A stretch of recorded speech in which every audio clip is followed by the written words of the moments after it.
You ask Tiger to solve. This deals with linear equations with one unknown. The final result is x equals 9/2. Let's solve it step by step. Simplify the expression. Multiply the fractions. Break up the fraction.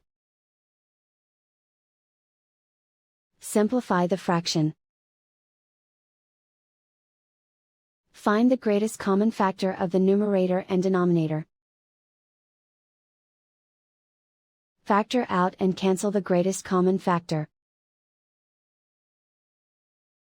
Group all constants on the right side of the equation. Subtract 3 from both sides. Simplify the arithmetic.